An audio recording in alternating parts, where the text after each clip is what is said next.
Ibrahim Traoré démasque un traître dans l'armée et empêche un coup fatal.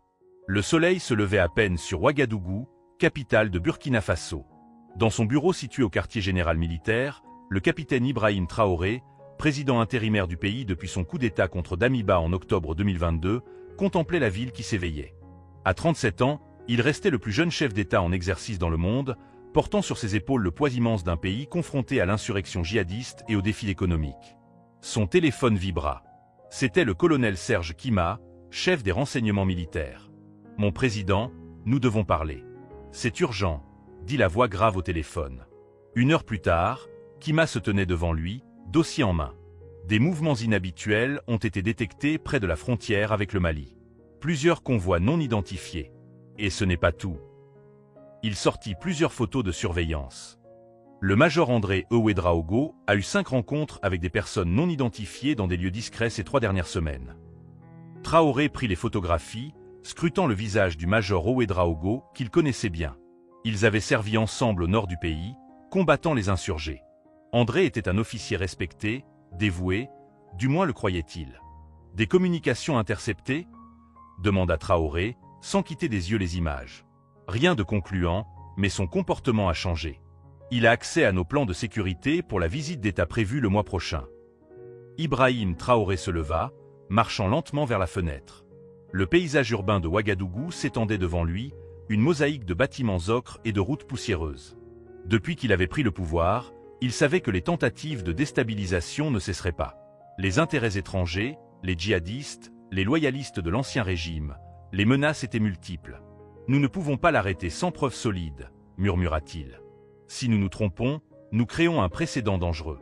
La confiance dans l'armée est notre dernier rempart. » Kima acquiesça. « Je suggère une surveillance discrète.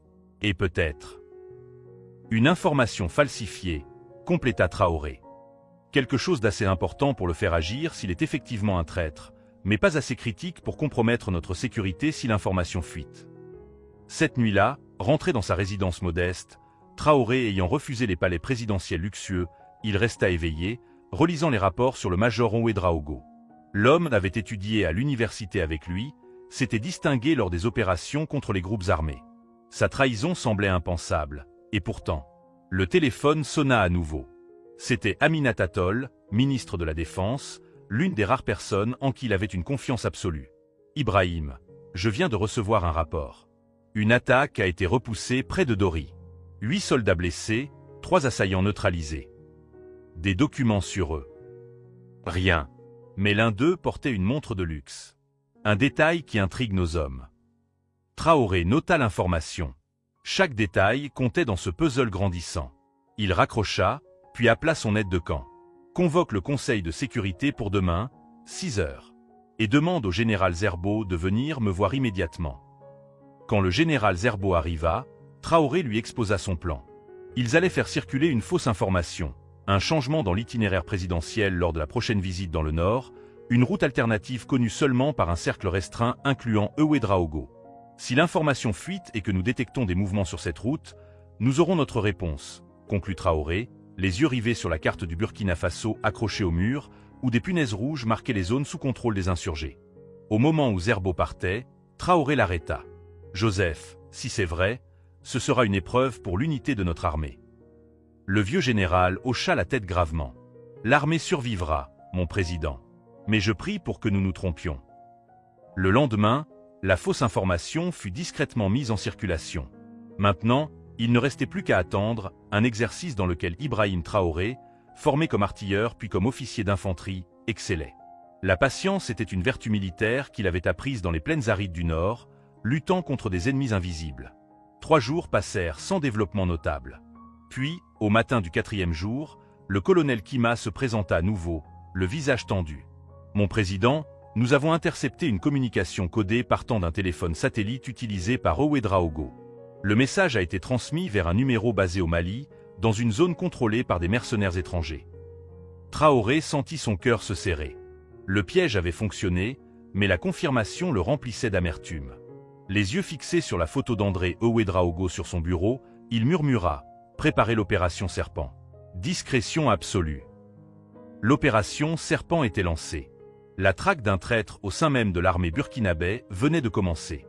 La chaleur écrasante de la saison sèche s'abattait sur Ouagadougou comme une chape de plomb. Dans une maison discrète du quartier d'Ogona, 3 hommes en civil observaient des écrans de surveillance. L'opération Serpent avait mobilisé l'élite des services de renseignement de Burkina Faso, tous personnellement sélectionnés par le colonel Kima. Le sujet quitte son domicile, annonça l'un des opérateurs, tandis que la silhouette du major André Ouédraogo apparaissait sur l'écran. Direction habituelle vers le quartier général. Ibrahim Traoré, assis dans un coin de la pièce, observait en silence. Il avait insisté pour superviser personnellement certaines phases de l'opération, malgré les réticences de son équipe de sécurité.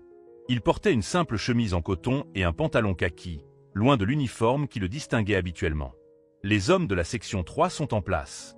demanda-t-il. « Affirmatif, mon président », répondit le lieutenant Sana, responsable de la coordination. « Ils le suivent à distance réglementaire. Nous avons également déployé 2 agents en civil au Café Le Palmier, où il prend habituellement son petit déjeuner. » Traoré consultait régulièrement sa montre. L'opération suivait son cours normal, mais l'anxiété le rongeait. Si Ouédraogo était effectivement un traître, chaque minute passée avant son arrestation représentait un danger pour la sécurité nationale. Cependant, agir prématurément pourrait compromettre la possibilité de démanteler l'ensemble du réseau. Son téléphone vibra, un message du ministre de l'Intérieur, manifestation spontanée place de la Nation. Environ 200 personnes. Messages anti-français et pro-russes. Ces manifestations devenaient fréquentes depuis que Traoré avait pris ses distances avec la France et cherché de nouveaux partenariats, notamment avec la Russie. Certaines étaient orchestrées par ses partisans, d'autres par des adversaires cherchant à créer l'instabilité. Dans tous les cas, elles compliquaient la tâche des services de sécurité, déjà surchargés. Le sujet s'arrête au café, annonça l'opérateur. Sur l'écran, on voyait Ouédraogo prendre place à une terrasse. Il semble attendre quelqu'un. 30 minutes passèrent. Ouédraogo consultait fréquemment son téléphone, visiblement nerveux. Un véhicule non identifié s'arrête à proximité, signala le lieutenant Sana. Une Toyota Land Cruiser blanche aux vitres teintées s'est égarée à une 50aine de mètres du café. Plaque d'immatriculation masquée. Traoré se redressa. Identifier les occupants. L'opérateur zooma sur le véhicule, mais les vitres teintées rendaient l'identification impossible. Après quelques minutes, un homme en sortit, portant un chapeau et des lunettes de soleil qui dissimulaient son visage. Il se dirigea vers le café et s'assit à la table d'Ouédraogo. « Tentez une reconnaissance faciale », ordonna Traoré. L'angle n'était pas optimal, mais l'opérateur parvint à capturer quelques images du profil de l'homme. Le logiciel de reconnaissance faciale se mit en marche, analysant la base de données des services de renseignement. « C'est Diallo Mamadou », annonça finalement l'opérateur. Un homme d'affaires connu pour ses liens avec des entreprises étrangères d'extraction minière. Traoré fronça les sourcils. Diallo Mamadou était un personnage controversé. Officiellement respecté dans les milieux économiques, il avait été soupçonné de corruption dans plusieurs contrats miniers, mais jamais inculpé faute de preuves. « Audio » demanda Traoré. « Négatif, mon président. Trop de bruit ambiant. » La conversation entre Ouédraogo et Diallo dura exactement 12 minutes. Aucun document ne sembla changer de main, mais leurs échanges paraissaient intenses, leurs visages graves. Lorsque Diallo se leva pour partir, Ouédraogo resta assis, terminant son café d'un air pensif. Puis il régla sa note et se dirigea vers le quartier général militaire. Continuez la surveillance de Ouédraogo. Je veux 2 hommes sur Diallo également, ordonna Traoré.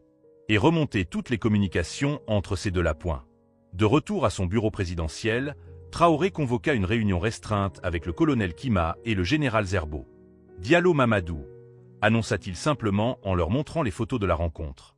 Le général Zerbo, vétéran de multiples crises politiques, secoua la tête. Il a toujours su où soufflerait le vent. Sous Compaoré, il était proche du pouvoir. Sous Kaboré aussi. Maintenant, il cherche ses marques avec votre administration. Ou cherche à la déstabiliser, ajouta Kima. Nos sources indiquent qu'il a récemment effectué plusieurs voyages à Paris et à Moscou. Paris et Moscou, s'étonna Traoré. Il joue sur tous les tableaux. C'est un homme d'affaires avant tout, expliqua Zerbo. Il veille à ses intérêts, pas à ceux d'une idéologie ou d'un pays étranger. Traoré réfléchit un moment. Qu'a-t-il à gagner d'une déstabilisation du pays? Les contrats miniers, répondit Kima. Votre administration a lancé l'audit des concessions accordées sous les régimes précédents. Diallo risque de perdre gros si certains contrats sont remis en question. La pièce du puzzle commençait à prendre forme. Si Diallo craignait pour ses intérêts économiques, il pourrait effectivement chercher à déstabiliser le gouvernement de Traoré. Mais pourquoi impliquer des éléments extérieurs? Pourquoi ces communications avec le Mali? S'interrogea Traoré à voix haute. Peut-être cherche-t-il des alliés de circonstance, suggéra Zerbo. Les groupes armés pourraient bénéficier d'une déstabilisation de notre armée, et Diallo pourrait leur offrir des informations en échange de protection future, garantie sur ses exploitations minières dans les zones qu'il contrôle. Un silence pesant s'installa dans la pièce. L'idée qu'un homme d'affaires burkinabé puisse s'allier avec des groupes armés étrangers contre son propre pays était révoltante, mais pas impensable. Le téléphone de Traoré sonna, interrompant leur réflexion. C'était le lieutenant Sana. Mon président, Ouédraogo, vient de quitter le quartier général. Il se dirige vers le nord de la ville, hors de son itinéraire habituel. Suivez-le, ordonna Traoré. Je veux savoir exactement où il va. 30 minutes plus tard, le lieutenant rappela. Il s'est arrêté à la mosquée de Handalais. Il semble attendre à l'extérieur. Ouédraogo, comme Traoré, était musulman. Une visite à la mosquée n'avait rien d'inhabituel en soi, mais le timing et le lieu spécifique, loin de son quartier, posaient question. Qui dirige cette mosquée? Demanda Traoré à Kima. L'imam Ousmane Bari. Un modéré, sans affiliation politique connue. Après une prière qui dura moins d'une heure, Ouédraogo ressortit de la mosquée et se dirigea vers un petit restaurant à proximité. Il y retrouva un autre homme, plus jeune, vêtu d'un uniforme de l'armée sans un signe de grade visible. Identification en cours, annonça le lieutenant Sana au téléphone. Quelques minutes plus tard, c'est le capitaine Moussa Konaté, affecté à la sécurité des communications du quartier général. Le cercle s'élargissait.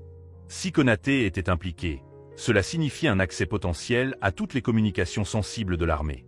Interception audio possible? Demanda Traoré. Négatif, mon président. Mais nous avons des agents en position de lecture labiale. La nuit tombait sur Ouagadougou lorsque Traoré reçut la transcription partielle de la conversation entre Ouédraogo et Konaté. Les fragments captés étaient troublants. Changement d'itinéraire. Informateur confirme. 3 jours, préparatifs en cours. Problème avec Kima. Soupçon, prudence maximum. Après l'opération, garantie obtenue, famille en sécurité. Ibrahim Traoré sentit un frisson lui parcourir l'échine. Les soupçons se confirmaient, mais l'ampleur de la trahison semblait plus vaste qu'imaginé initialement. Non seulement Ouédraogo, mais aussi Konaté, et probablement d'autres. Une cellule entière, infiltrée au cœur même de l'appareil sécuritaire. Cette nuit-là, Traoré dormit à peine. Les visages de ses camarades d'armes, hommes avec qui il avait partagé les dangers du front, hantaient ses pensées. Combien d'entre eux étaient véritablement loyaux? Combien travaillaient dans l'ombre pour le renverser? Au petit matin, sa décision était prise. L'opération Serpent passait à sa phase active. Plus question de simple surveillance, il fallait démanteler ce réseau avant qu'il ne frappe. La pluie battante s'abattait sur Ouagadougou en ce début d'après-midi, phénomène rare en cette période de l'année. Ibrahim Traoré contemplait les gouttes qui glissaient sur la vitre de son bureau, perdant momentanément son regard dans ce rideau d'eau qui transformait la ville. « Mon président », la voix du colonel Kima le ramena à la réalité. « Nous avons finalisé l'analyse des données téléphoniques de Ouédraogo et Konaté. » Sur la table s'étalaient des graphiques complexes, montrant les connexions entre différents numéros de téléphone. 8 appels entre Ouédraogo et Diallo Mamadou au cours des 3 dernières semaines, poursuivit Kima. 23 entre Ouédraogo et Konaté. Et voici le plus intéressant, 5 appels d'un téléphone satellite associé à Ouédraogo vers un numéro au Nord Mali. Vous avez identifié ce numéro malien. Il est associé à un certain Abdelkader Sissoko, supposément un commerçant basé à Gao. Mais nos renseignements indiquent qu'il sert d'intermédiaire pour des groupes armés dans la région. La tension dans la pièce était palpable. Les connexions avec des éléments maliens confirmaient les pires craintes de Traoré. Une collusion entre des traîtres au sein de l'armée burkinabé et des forces extérieures hostiles. Et l'argent? Demanda Traoré. Un homme ne trahit pas son pays sans compensation. Kima fit glisser un autre dossier sur la table. Nous avons tracé des versements inhabituels sur un compte offshore lié à Ouédraogo. 3 transferts de $50 000 chacun au cours des 2 derniers mois. L'origine est difficile à tracer, Mais la transaction passe par une société écran basée à Dubaï.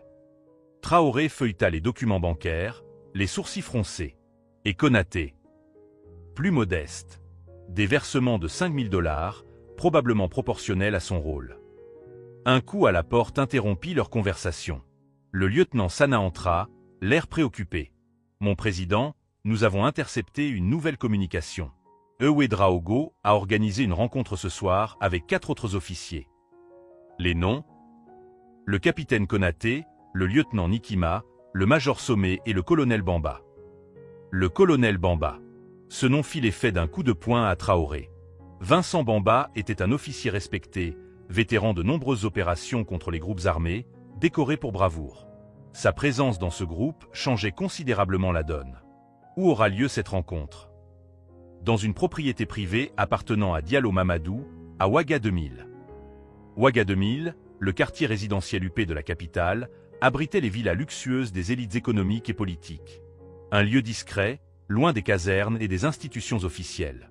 Nous devons les prendre sur le fait, décida Traoré. Préparez une équipe d'intervention. Uniquement des hommes en qui vous avez une confiance absolue. Kima hocha la tête gravement. Nous risquons de déclencher une réaction en chaîne. S'il y a d'autres complices que nous n'avons pas identifiés.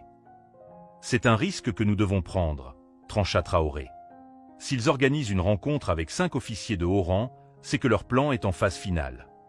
Traoré se leva et se dirigea vers la carte du Burkina Faso accrochée au mur. Son doigt suivit la frontière nord, s'arrêtant sur plusieurs points marqués en rouge. Les derniers rapports de nos postes avancés. Calme inhabituel ces 3 derniers jours, répondit Kima. Nos patrouilles n'ont détecté aucun mouvement significatif des groupes armés. Un calme avant la tempête, murmura Traoré. Il se prépare à quelque chose. Le plan fut établi rapidement. Une équipe d'intervention de 12 hommes, dirigée personnellement par le colonel Kima, surveillerait la villa et interviendrait une fois tous les participants réunis. Parallèlement, les forces de sécurité seraient discrètement renforcées autour des points stratégiques de la capitale. Palais présidentiel, état-major, radio nationale, aéroport. Traoré insista pour être tenu informé en temps réel, mais accepta de rester à l'écart de l'opération elle-même, reconnaissant que sa présence pourrait compromettre la sécurité de tous. À 19h30, l'opération débuta. Kima et ses hommes prirent position autour de la propriété de Diallo Mamadou, une villa imposante entourée d'un mur d'enceinte de 3 mètres de haut, avec portail électrique et caméra de surveillance. Diallo est déjà sur place, rapporta Kima par radio sécurisée. Ouédraogo vient d'arriver. Un à un, les officiers impliqués dans la conspiration arrivèrent à la villa. À 20h15, le colonel Bamba, dernier attendu, franchit le portail dans son Toyota Land Cruiser officiel. Tous les suspects sont présents, confirma Kima. Nous attendons qu'ils soient tous réunis à l'intérieur. Les minutes s'écoulaient avec une lenteur insupportable. Dans son bureau, Traoré suivait l'opération via une liaison radio cryptée, le cœur battant. Tant de choses pouvaient mal tourner. Un informateur prévenant les conspirateurs, un garde trop zélé donnant l'alerte, une résistance armée. À 20h45, la voix de Kima résonna à nouveau. Ils sont tous dans le salon principal. La réunion a commencé. Nous lançons l'intervention. L'assaut fut rapide et précis. Les forces spéciales pénétrèrent simultanément par 3 points d'accès, neutralisant les 2 gardes de sécurité sans tirer un seul coup de feu. En moins de 2 minutes, ils avaient fait irruption dans le salon où se tenait la réunion. Personne n'a eu le temps de réagir, rapporta Kima, l'excitation perceptible dans sa voix. Tous appréhendaient sans résistance. Et mon président, nous avons trouvé des documents. Beaucoup de documents. 1 heure plus tard, Kima se tenait à nouveau dans le bureau de Traoré, mais cette fois avec une expression de triomphe mêlée de gravité. Les preuves sont accablantes, annonça-t-il, déposant une mallette sur la table. Plan détaillé pour une attaque coordonnée dans 3 jours. L'objectif principal était votre élimination pendant votre visite prévue dans le Nord. Traoré ouvrit la mallette. Elle contenait des cartes, des horaires, des listes de noms, des codes de communication. Un plan minutieusement élaboré visant non seulement à l'assassiner, mais à décapiter l'ensemble du commandement militaire loyal, pour ensuite faciliter une prise de contrôle par des éléments extérieurs. Des mercenaires étrangers devaient franchir la frontière sous couvert d'une attaque djihadiste, expliqua Kima. Pendant que nos forces seraient mobilisées pour contrer cette menace, une 2e équipe frapperait à Ouagadougou, éliminant les membres clés du gouvernement. Parmi les documents se trouvait également une liste de paiements. Ouédraogo avait reçu un total de 500 000 $ pour son rôle. Bamba, 300 000. Les autres, des sommes moindres mais substantielles. Et Diallo? Demanda Traoré. Il devait recevoir des concessions minières exclusives dans les zones pacifiées.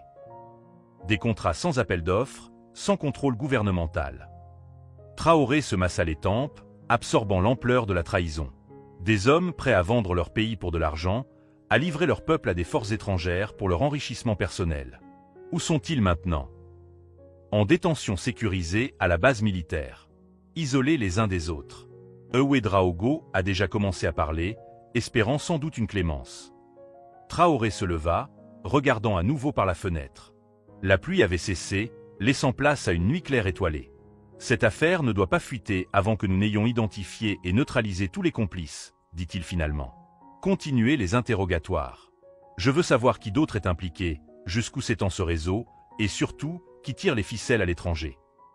Kima acquiesça et se retira, laissant Traoré seul avec ses pensées. La conspiration avait été déjouée, mais l'amertume persistait. Des frères d'armes transformés en traîtres, prêts à sacrifier leur pays sur l'autel de l'argent. Cette nuit-là, en regagnant sa résidence sous haute protection, Ibrahim Traoré savait que ce n'était qu'une bataille gagnée dans une guerre plus vaste. Les forces qui cherchaient à déstabiliser le Burkina Faso ne s'arrêteraient pas là. D'autres complots se tramaient sans doute déjà dans l'ombre. Mais pour l'heure, un coup fatal avait été évité. Et cela, personne ne pourrait le lui enlever. L'aube se levait sur Ouagadougou lorsqu'Ibrahim Traoré arriva à la base militaire où étaient détenus les conspirateurs. En près de 48 heures depuis leur arrestation, il n'avait pris que quelques heures de sommeil, consacrant l'essentiel de son temps à coordonner les mesures de sécurité renforcées et à analyser les documents saisis. Le centre de détention, un bâtiment austère aux murs beiges, était gardé par des soldats d'élite triés sur le volet. Traoré traversa plusieurs postes de contrôle, chaque soldat se mettant au garde-à-vous à son passage, le regard empreint d'un mélange de respect et d'inquiétude. La nouvelle de l'arrestation de plusieurs officiers supérieurs avait commencé à circuler dans les cercles militaires, bien que les détails restent confidentiels. Le colonel Kima l'attendait dans une petite salle de conférence improvisée en centre de commandement. Les interrogatoires ont progressé, annonça-t-il. Konaté et Nikima ont livré des détails supplémentaires, confirmant largement ce que nous avions déjà découvert. Sommet reste muet, et Bamba maintient qu'il ignorait l'ampleur du complot. Et Ouédraogo? Demanda Traoré. Il demande à vous parler. Personnellement.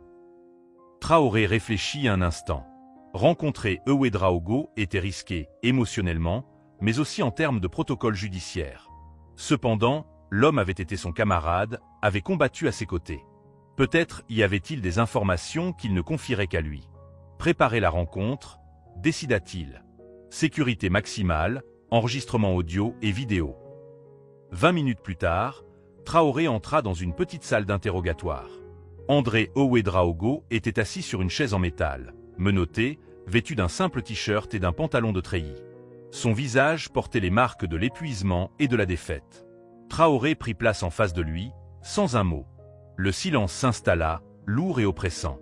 Finalement, ce fut Ouédraogo qui le rompit. « Je savais que ce serait vous, » dit-il, sa voix à peine plus forte qu'un murmure. « J'ai prié pour que ce soit quelqu'un d'autre qui nous arrête, mais au fond, je savais que vous découvririez tout. » Pourquoi, André?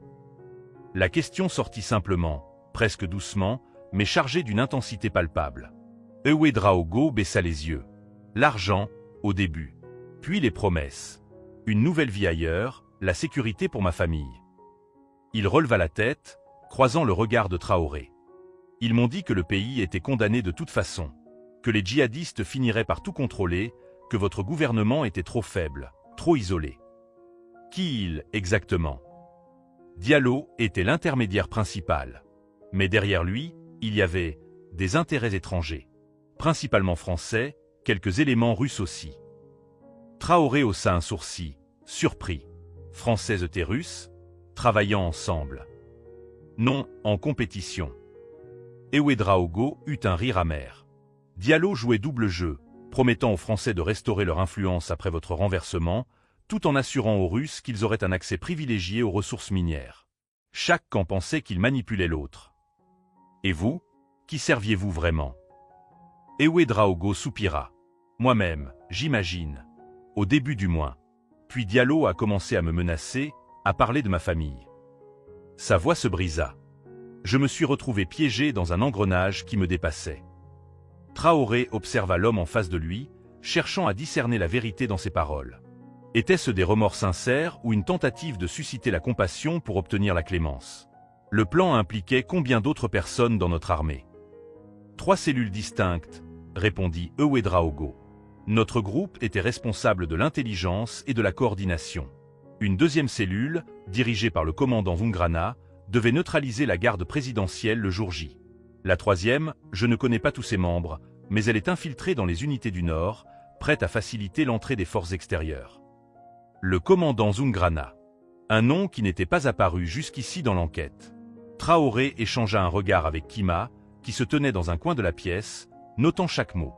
Des noms dans cette troisième cellule. Je sais seulement qu'elle est dirigée par un certain Cobra. Un nom de code. Je n'ai jamais su qui c'était réellement. L'interrogatoire se poursuivit pendant près de 2 heures, Ouédraogo dévoilant progressivement l'architecture complexe du complot. Au-delà des motivations financières des officiers impliqués, se dessinait une stratégie géopolitique visant à faire du Burkina Faso un champ de bataille pour des influences étrangères concurrentes. Lorsque Traoré quitta finalement la salle d'interrogatoire, il se sentait mentalement épuisé mais plus déterminé que jamais. Il convoqua immédiatement une réunion d'urgence avec son cercle le plus proche, Kima, le général Zerbo, et Aminata Tall, la ministre de la Défense. « Nous devons localiser et neutraliser Zungrana immédiatement », déclara-t-il sans préambule. « Et renforcer la surveillance dans les unités du Nord pour identifier ce « Cobra ». Aminata Tall, une femme d'une 40aine d'années au visage impassible, prit la parole. « Le commandant Zungrana est actuellement en mission d'inspection à Bobo-Dioulasso. Dois-je ordonner son arrestation immédiate ?» Trop risqué, intervint Zerbo.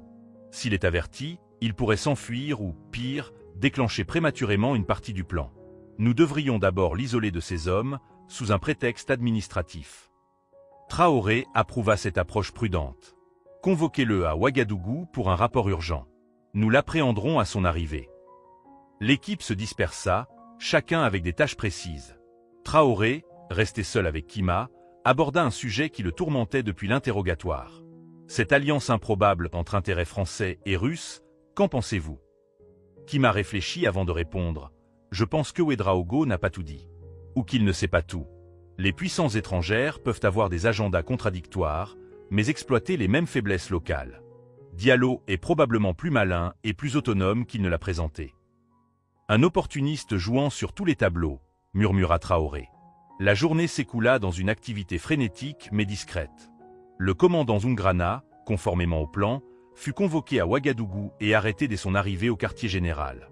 Contrairement à Ouédraogo, il résista brièvement, blessant légèrement un soldat avant d'être maîtrisé. Parallèlement, des équipes de contre-espionnage furent déployées dans les unités du Nord, avec pour mission d'identifier le mystérieux « Cobra » sans éveiller les soupçons. À la tombée de la nuit, Traoré reçut un appel qui lui glaça le sang. « Mon président !» La voix tendue du lieutenant Sana résonnait à l'autre bout de la ligne. « Nous avons un problème. Diallo Mamadou a été extrait de sa cellule il y a 1 heure. »« Comment est-ce possible ?» s'exclama Traoré, incrédule.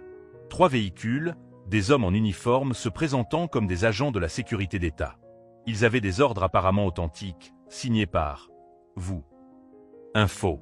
Une opération d'extraction professionnelle, utilisant des documents falsifiés. Qui avait le pouvoir et les moyens de monter une telle opération? Direction. Vers l'est, selon les premiers rapports. Possiblement vers la frontière avec le Ghana. Traoré raccrocha, l'esprit en ébullition. L'évasion de Diallo compliquait considérablement la situation. Non seulement il perdait un témoin crucial, mais l'homme pourrait maintenant alerter ses complices encore non identifiés. Il contacta immédiatement Kima, ordonnant un verrouillage complet des frontières et une alerte à tous les postes de contrôle. Mais il savait que ces mesures pouvaient être insuffisantes. Si Diallo bénéficiait d'un soutien étranger sophistiqué, il avait probablement déjà des moyens d'évasion préparés. Tard dans la nuit, alors que la traque de Diallo se poursuivait sans succès, Traoré reçut un message cryptique sur son téléphone personnel. Le serpent à 3 têtes. Vous n'en avez coupé qu'une. Cherchez dans votre propre jardin. Numéro inconnu. Message impossible à tracer. Traoré fixa longuement l'écran de son téléphone. Dans votre propre jardin. L'implication était claire et terrifiante. La trahison s'étendait peut-être jusqu'à son cercle le plus proche. Cette nuit-là, Alors que Ouagadougou dormait d'un sommeil agité, Ibrahim Traoré resta éveillé, confronté à une vérité troublante. Le complot était peut-être plus vaste et plus proche qu'il ne l'avait imaginé. Et le temps pressait. Le soleil se levait à peine sur Ouagadougou, baignant la capitale d'une lumière dorée, quand Ibrahim Traoré, après une nuit blanche consacrée à la réflexion, prit une décision qui allait à l'encontre de tous les protocoles de sécurité. « Je maintiens mon déplacement dans le nord », annonça-t-il au colonel Kima et au général Zerbo, convoqués d'urgence à sa résidence. Aujourd'hui même. Les deux hommes échangèrent un regard stupéfait. « Mon président », protesta Kima, « avec tout le respect que je vous dois, c'est de la folie. Le complot n'est pas entièrement démantelé, Diallo est en fuite, et ce message reçu hier soir suggère clairement. » « Je sais exactement ce qu'il suggère », l'interrompit Traoré. Son regard calme et déterminé contrastait avec la tension qui habitait ses conseillers. « Et c'est précisément pourquoi je dois y aller. » Il se leva et se dirigea vers une carte du Burkina Faso accrochée au mur. Son doigt se posa sur Dori, une ville du nord proche de la frontière avec le Niger et le Mali. « Nous annoncerons que je m'y rends pour soutenir nos troupes face à la menace djihadiste. L'itinéraire officiel sera celui que nous avions planifié initialement. » Zerbo, qui était resté silencieux jusque-là, prit la parole. « Vous voulez les attirer en terrain découvert. » Traoré acquiesça. « Si Cobra et ses hommes sont infiltrés dans nos unités du Nord, ils s'attendront à ce que je suive le plan initial. Nous leur donnerons ce qu'ils attendent, en apparence. » Un plan audacieux commença à prendre forme. Traoré voyagerait bien vers le Nord, mais avec un dispositif de sécurité considérablement renforcé et un itinéraire secret connu seulement de quelques personnes triées sur le volet. Parallèlement, un convoi leur suivrait l'itinéraire officiel. « Et pour la taupe dans mon entourage ?» demanda Traoré. Kima hésita avant de répondre. « Nous avons analysé les communications de tous vos proches collaborateurs ces 3 derniers mois. Un nom se dégage, Mathieu Ouattara, votre chef de protocole. » Cette révélation frappa Traoré comme un coup physique. Ouattara était avec lui depuis sa prise de pouvoir, gérant son agenda quotidien, ses déplacements, ses rencontres. L'homme avait accès à pratiquement toutes ses activités. Des preuves concrètes. Des communications cryptées vers un numéro associé à Diallo. Rien d'explicite, mais le schéma est suspect. Et il a récemment acquis une propriété à Abidjan dont la valeur dépasse largement ses moyens officiels. Traoré réfléchit un moment. Ne l'arrêtez pas encore. Donnez-lui accès au plan officiel de mon déplacement, mais rien sur les modifications. Voyons ce qu'il en fera. Les préparatifs s'accélérèrent. Officiellement, le président devait partir à 14 h en hélicoptère pour Dori, accompagné de son équipe habituelle. En réalité, un sosie prendrait sa place dans l'hélicoptère, tandis que Traoré lui-même quitterait discrètement Ouagadougou par la route 2 heures plus tôt, accompagné d'une petite équipe des forces spéciales dirigée personnellement par le colonel Kima. Pendant ce temps, Ouattara fut placé sous surveillance discrète. Chacun de ses mouvements, chaque appel, chaque message était intercepté et analysé en temps réel. À 11 h, alors que Traoré se préparait pour son départ secret, le lieutenant Sana fit irruption dans son bureau, le visage tendu. « Mon président, Ouattara vient d'envoyer un message codé. Nos analystes l'ont déchiffré. Oiseau quitte le nid à 14 h. Itinéraire confirmé. Soyez prêts. » À qui? Un relais au Niger, qu'il a probablement retransmis. Traoré hocha la tête, le visage grave. Arrêtez-le immédiatement. Discrètement. L'arrestation d'Ouattara se déroula sans incident, l'homme se rendant sans résistance lorsque les agents de sécurité l'encerclèrent dans son bureau. Lors d'une fouille rapide, ils découvrirent un téléphone satellite dissimulé dans sa voiture. À 12 h précises, Traoré quitta Ouagadougou dans un véhicule banalisé, précédé et suivi par des hommes de Kima en civil. Leur itinéraire évitait délibérément les grands axes, empruntant des routes secondaires peu fréquentées. La chaleur était écrasante, le paysage de savane s'étendant à perte de vue, ponctué occasionnellement par des villages aux maisons de terre ocre. 2 heures plus tard, conformément au plan officiel, l'hélicoptère présidentiel décollait de Ouagadougou avec à son bord le sosie du président, accompagné d'une garde rapprochée pleinement consciente du stratagème. Traoré, qui avait atteint un petit village à une centaine de kilomètres au nord de la capitale, suivait la progression de l'hélicoptère via des communications radio-cryptées. Le village, composé d'une vingtaine de maisons traditionnelles et d'une petite mosquée, avait été discrètement sécurisé la veille par des hommes de confiance du général Zerbo. La tension était palpable. Chaque minute qui passait rapprochait l'hélicoptère de la zone où, selon les informations extraites des conspirateurs, l'attaque devait avoir lieu. Hélicoptère approchant du point Alpha, annonça une voix dans la radio. Le point Alpha était une zone à environ 20 km au sud de Dori, comprenant plusieurs petites collines offrant des positions idéales pour une attaque. Traoré échangea un regard avec Kima. C'était maintenant que tout allait se jouer. 5 minutes plus tard, la radio crépita à nouveau, mouvement détecté à l'ouest du point Alpha. Plusieurs véhicules et individus armés en position. L'hélicoptère poursuit sa route comme prévu, ordonna Traoré. Que les forces spéciales se tiennent prêtes à intervenir, mais n'agissent pas avant mon signal. Son plan était risqué, laisser les assaillants révéler leur position en lançant leur attaque contre l'hélicoptère, pour ensuite les neutraliser avec les forces spéciales positionnées en périphérie. L'hélicoptère lui-même était blindé et équipé pour résister à des tirs légers et moyens. Les minutes s'écoulèrent, interminables. Puis soudain, contact, contact, tirs multiples contre l'hélicoptère depuis les positions à l'ouest. Le cœur de Traoré fit un bond dans sa poitrine. Malgré tous les préparatifs, la réalité d'une attaque contre ceux qui étaient censés être lui-même était glaçante. État de l'hélicoptère. Touché mais stable. Le pilote effectue des manœuvres évasives. Les assaillants utilisent des mitrailleuses lourdes et possiblement des RPG. Force spéciale, intervention immédiate, ordonna Traoré. Neutralisez tous les assaillants. Je veux des prisonniers si possible. L'engagement qui suivit fut bref mais intense. Les forces spéciales, positionnées en anticipation de l'attaque, prirent les assaillants par surprise sur leurs flancs. En moins de 20 minutes, la situation était sous contrôle. Bilan préliminaire, annonça la radio. 12 assaillants neutralisés, 4 capturés vivants. 2 blessés légers parmi nos hommes. L'hélicoptère a réussi à atterrir en sécurité à Dori. Traoré ferma les yeux un instant, laissant échapper un souffle qu'il semblait avoir retenu depuis des heures. Une partie du plan avait fonctionné. Les attaquants étaient neutralisés. Mais l'identité de Cobra restait inconnue, et Diallo était toujours en fuite. Identifiez les prisonniers immédiatement, ordonna-t-il.